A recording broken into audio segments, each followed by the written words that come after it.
ये कहानी है हरजीत सिंह की। 45 साल का एक तगड़ा तजर्बेकार ट्रक ड्राइवर। अपनी जिंदगी के 20 साल उसने भारत की सड़कों पर स्टीयरिंग घुमाते हुए बिता दिए थे। उसके लिए ट्रक सिर्फ एक मशीन नहीं, बल्कि उसका घर था, उसका साथी था। वो उन लोगों में से था जो भूत प्रेत की कहानियों पर हंसते थे और कहते थे, उस्ताद, सबसे बड़ा भूत तो खाली जेब और पुलिस का डंडा होता है। ये बात है अक्टूबर की एक ठंडी रात की। दिवाली में कुछ ही दिन बचे थे। हरजीत को दिल्ली से उत्तराखंड के एक दूर दराज के गांव तक कंस्ट्रक्शन का कुछ जरूरी सामान पहुंचाना था। रास्ता लंबा था और NH 94 के उस हिस्से से गुजरता था जो पहाड़ों को चीरकर बनाया गया था और अपने खतरनाक मोड़ों और रात के सन्नाटे के लिए बदनाम था। उसने रात करीब 8 बजे ऋषिकेश पार किया। एक छोटे से ढाबे पर उसने चाय के लिए ट्रक रोका। ढाबे का मालिक, एक बूढ़ा पहाड़ी आदमी, ने उसके ट्रक पर लदेट सामान को देखकर पूछा, बेटा, इतनी रात को आगे पहाड़ पर जाओगे? रास्ता ठीक नहीं है। हरजीत ने हंसकर कहा, चाचा, 20 साल से यही रास्ते नाप रहे हैं, आप चिंता मत करो। बूढ़े आदमी ने एक गहरी सांस ली और बोला, अगर मानो तो एक सलाह दूं।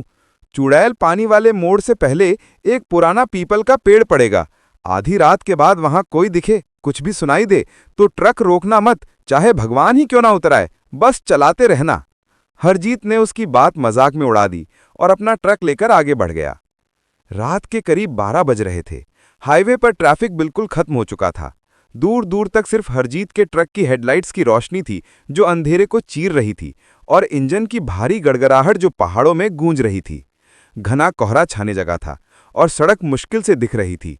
कैबिन में अकेलापन काटने के लिए उसने पुराना रेडियो चालू कर दिया, जिसमें से किशोर कुमार के गाने की धीमी आवाज आ रही थी।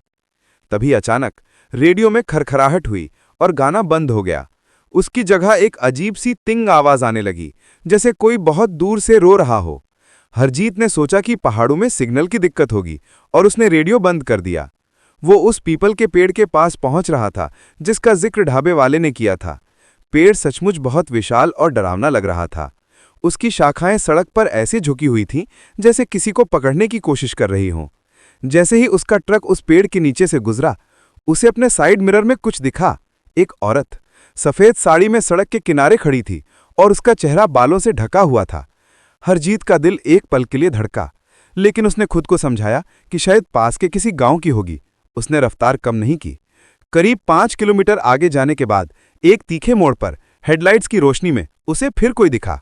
वो वही औरत थी, उसी सफेद साड़ी में, सड़क के बीचों बीच खड़ी थी। ये नामुमकिन था।